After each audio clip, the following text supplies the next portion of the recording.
1-июлга карата күндүн маанилүү жаңылыктары менен тааныштырабыз. Саламатсыздарбы? Ноокаттагы кыянда каза тапкандардын саны 9га жетти. Азаттык алар бир үй бүлөнүн мүчөлөрү болгонун жазды. Бир үйдөн 10 адам эс алууга барган. Алардын бири учурда изделүүдө. Маалыматка ылайык, Кырсыктан Ош облусунун Көкжар айыл аймагынын Борбаш айылында жашаган 48 жаштагы аял, анын 19, 16, 11 жаштагы 3 уулу, 2 жаштагы небереси, кайын эжесинин 15 жаштагы кызы, Казакстанга турмушка чыккан кайын сиңдисинин 2 баласы каза болду. Сел жүргөн күнү бул үй бүлөдөн жалпы 10 киши Апшыр атага эс алууга барган. Казакстандын өзгөчө кырдаалдар министрлигинен маркумдардын экөө казакстандык экенин жана дагы бир жараны изделип жатканын билдирип, каза болгон жарандарынын сөөктөрүн алып кетүүгө даярдык көрүлүп жатканын кошумчалашты. ӨКМ селге көнүктүп жааган жамгыр Апшыр ата дарыясынын жээгиндеги бак-дарактар, эс алган жайлардын тапчандарынын башаламан курулушу, көмүр карьерине өтүүчү көпүрөнүн төмөн экени себеп болгонун билдиришти. Карагулжада сел бир үй бүлө бараткан унааны агызып кетти.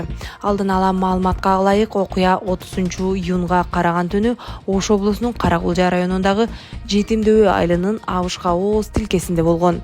ÖКМден унаанын ичинде 5 адамдан турган үй бүлө мүчөлөрү болгонун билдиришти.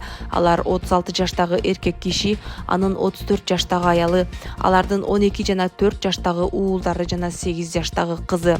Маалыматка ылайык, окуя болгон учурда киши кызын жээкке чыгарып калууга жетишкен. Андан соң үй бүлөнүн калган мүчөлөрүн сактап калууга аракет кылган. Бирок жетише албай, өзүн, аялын жана 2 уулун сел алып кеткен.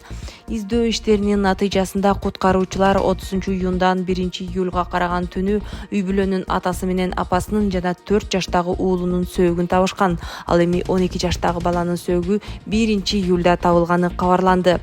Ош облустук милициядан аман калган 8 жаштагы кыз райондук ооруканага жеткирилип, денесине алган жаратына медициналык жардам көрсөтүлгөнүн маалымдашты.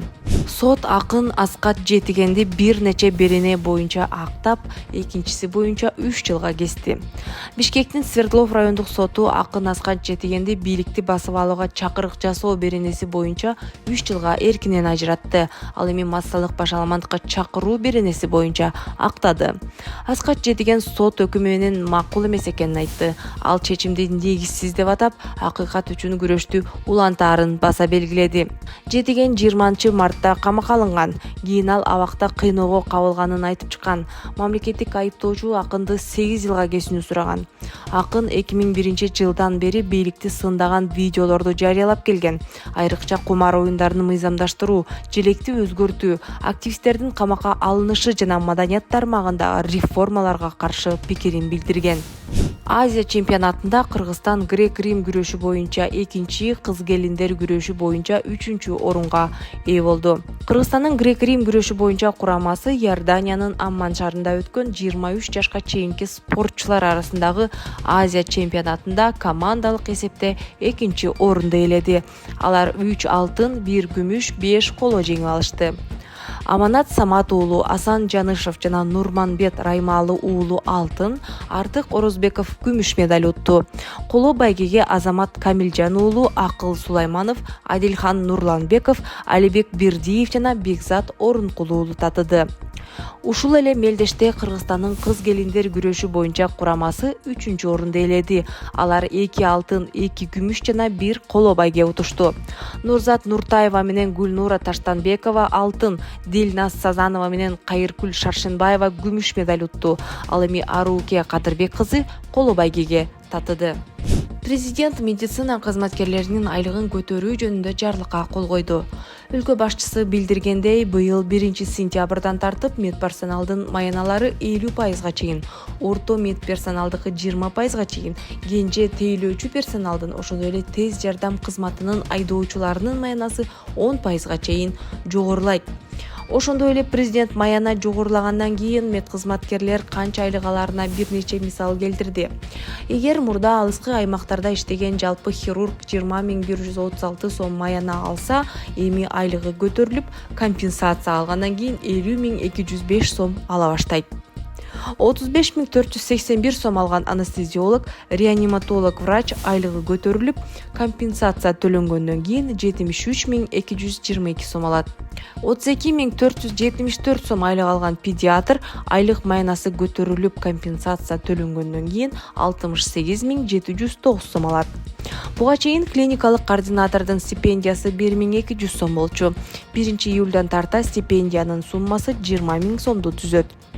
Өз кезегинде министр Алымкадыр Бейшеналиев башка өлкөлөргө салыштырмалуу Кыргызстанда 10.000 адамга 17,5% медик туура келерин билдирди.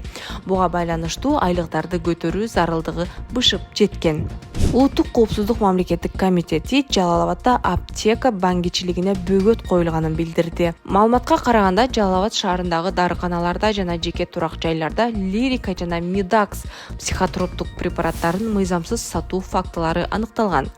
Тактап айтканда, дарыканалардын кызматкерлери жана айрым жарандар материалдык пайдалуу максатында психотроптук заттарды тиешелүү медициналык рецептсиз жана мыйзамсыз сатып алып, аларды саткандыгы такталды деп билдиришти атайын кызматтан. Ошол эле учурда аталган фармацевтикалык каражаттарды негизинен жаш өспүрүмдөр сатып алып, мас абалына жетүү үчүн колдонгону айтылды.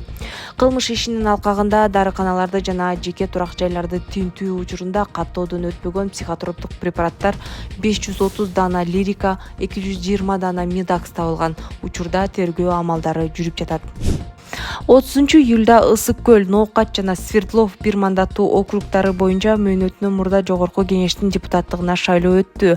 Добуш берүүнүн баштапкы жыйынтыгы боюнча Ысык көлдөн Айжигит Тыналиев, Ноокаттан Бакытбек Марипов, Бишкектин Свердлов округунан Жумабек Салымбеков алдыда келе жатат. БШКнын маалыматына ылайык, шайлоого катышкандардын саны аз болду. Ал эми добуш берүүнүн акыркы жыйынтыгы кол санактан кийин чыгарылат. Жалал Абад облустук ички иштер башкармалыгы 4 жашар кызды зордуктады деген шек менен 35 жаштагы адамды кармады. Шаардык милицияга окуя тууралуу 24-июнда арыз түшкөн. Арыз ээси көп кабаттуу үйлөрдүн биринде белгисиз киши кичинекей кызды зордуктаганын жазган. Жерине ыкчам иликтөө тобу барып, далилдерди чогулткан. Бул боюнча зордуктоо беренеси менен иш козголуп, соттук медициналык экспертиза дайындалды. Шектүү кармалып, сот чечими менен 2 айга камакка алынды. Учурда тергөө уланууда. Улуттук коопсуздук мамлекеттик комитети 1100 тоннадан ашык алтын рудасын мыйзамсыз сатууга шектелип, 3 киши кармалганын кабарлады. Жалал Абад облусунун Чаткал районундагы Сарай-Сай кенинен көлөмү 1100 тоннадан ашык алтын рудасы мыйзамсыз ташып чыгууга шектелип, 3 киши кармалды. УКМКнын маалыматына ылайык, шектүүлөр руданы жалган документтер менен Кара Балта тоо кен комбинатына сатууну көздөшкөн. Бул факт боюнча кылмыш иши козголуп, 25-июнда окуяга шектелип, 3 киши кармалды. Кармалгандар жасаган кылмыштарынын мойнуна алып, 27-июнда Бишкек шаарынын 1-Май райондук сотунун чечими менен экөө УКМКнын тергөө абагына киргизилди деп билдиришти атайын кызматтан. Тергөө уланууда.